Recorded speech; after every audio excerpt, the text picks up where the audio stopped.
آپ میں اگر خوف خدا ہوگا نا تو آپ صحیح والا جو ہے نا اس کو ڈیفائن کر لیں گے، اور اگر خوف خدا نہیں ہوگا تو پھر آپ کیا کریں گے؟ میں آپ کو بتاتا ہوں.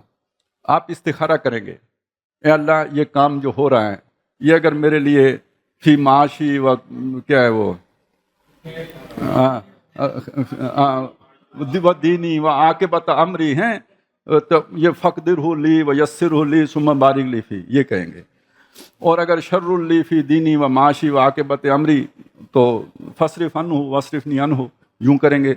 اور اگر خوف خدا نہیں ہوگا تو آپ کہیں گے اللہ یہ جو کام میں کرنے چلا ہوں اس میں اگر خیر ہے تو مجھے دے، اور اگر اس میں شر ہے تو شر کو بھی خیر بنا کے مجھے دے.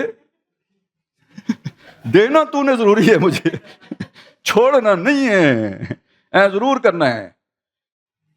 اب سمجھ آئی؟ تو اس میں مولوی صاحب کہیں بھی کچھ نہیں کر سکتے، خوف خدا ہے جو کچھ کر سکتے. نہیں وہ اسے پتہ ہے، وہ لمیٹیشن اس وقت آپ کو بھی پتہ ہوگی کہ میری لمیٹیشن کیا تھی اور میں نے کتنے پہ رکنات کیے، اور اللہ کو بھی پتہ ہے. اور بصرک الیوم حدید، اس دن یہ آنکھیں نہیں ہوں گی، ہاں مکمل آنکھیں ہوں گی اور سب نظر آ رہا ہوگا. اور خود بندے بل الانسان علی نفسہ بصیرہ،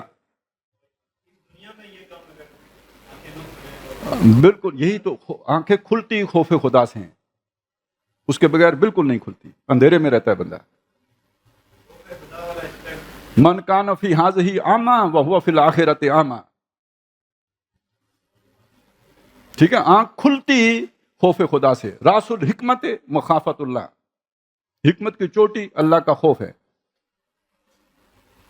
ساری دانائی ملتی اس سے، وزڈم آتا ہی اس سے.